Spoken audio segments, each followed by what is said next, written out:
जय श्री राम दोस्तों। आनंद रामायण का पाठ करते करते मैं एक जगह पे पहुंचा पहुंचा तो वहां पे एक घटना का उल्लेख था। वो घटना थी गज और ग्राह के युद्ध की।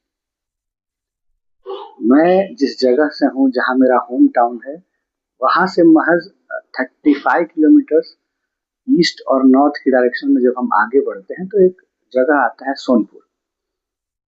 सोनपुर में आज भी एशिया का सबसे बड़ा पशु मेला लगता है और वो पशु मेला उसी गज और ग्राह के युद्ध की याद में, और वहां गज और ग्राह दोनों को साक्षात श्री हरिनारायण ने मोक्ष दिया था, उसकी याद में वो मेला आज भी, जो सदियों सदियों से वहां लगते आया है और आज भी लगता है।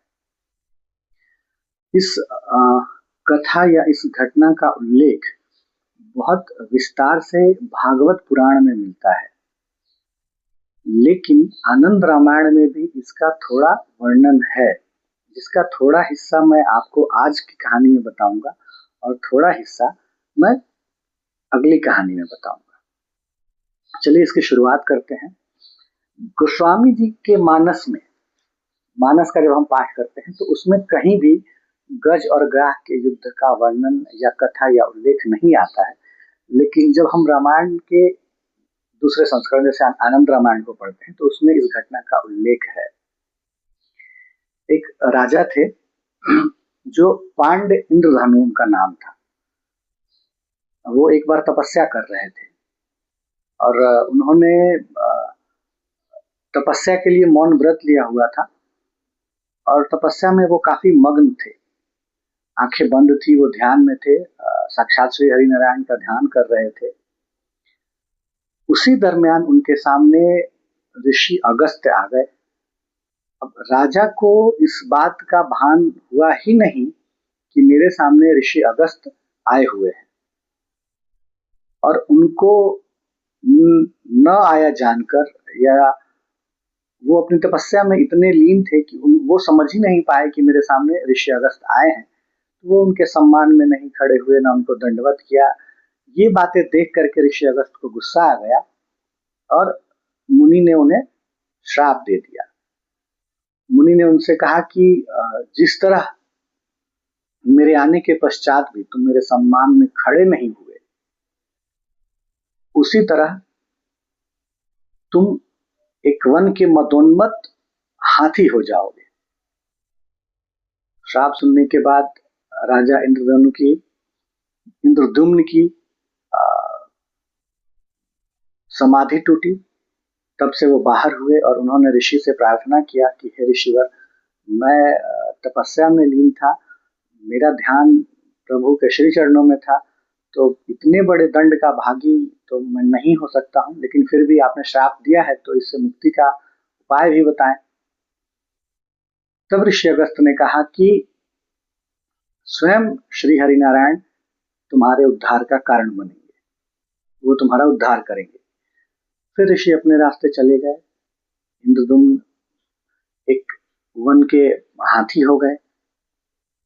उसी समय हुहु नाम का एक गंधर्व था जो बहुत सारी अप्सराओं को लेकर के एक तालाब में जल क्रीड़ा करने जाता है, लेकिन वहां जाकर के वो देखता है कि उस तालाब में देवल नाम के एक ऋषि या देवल नाम के एक मुनि श्री हरिनारायण का नाम जप कर रहे हैं और उन्होंने एक व्रत लिया हुआ है। वो काफी देर तक देखता है, लेकिन देवल मुनि जल से बाहर नहीं आते हैं और इसकी जल क्रीड़ा करने की इच्छा तीव्र हो जाती है। तो ये उस जल में डुबकी लगा करके देवल मुनि का पैर पकड़ के उनको बाहर खींचने लगता है। देवल मुनि अपने तपोबल से जान जाते हैं कि ये हुहु नाम का गंधर्व है।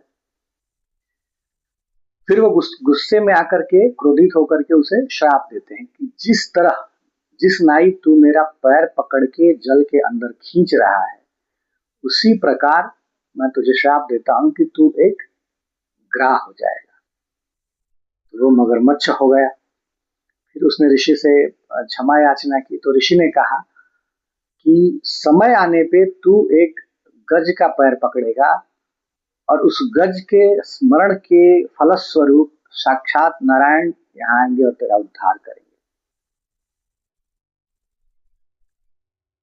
तो धीरे धीरे समय बीतता है और वो मदोन्मत्त हाथी, जो हाथियों के समुदाय का फिर आगे चल के राजा होता है, गजेंद्र की उसे उपाधि मिलती है, वो उस तालाब में या उस नदी में पानी पीने के लिए आता है। और ये फिर हुहू नाम का जो गंधर्व था, जो ग्राह मगरमच्छ या घड़ियाल के रूप में था, श्रापित था, वो उस गजेंद्र का पैर पकड़ता है। दोनों में काफी समय तक लड़ाई चलती है। गज अपने बल में अंधा था, ग्राह अपने बल में अंधा था। महीनों की लड़ाई के उपरांत गज को थकान होता है, भोजन नहीं मिलने से उसे कमजोरी होती है और धीरे धीरे ग्राह उसे जल के अंदर खींच लेता है।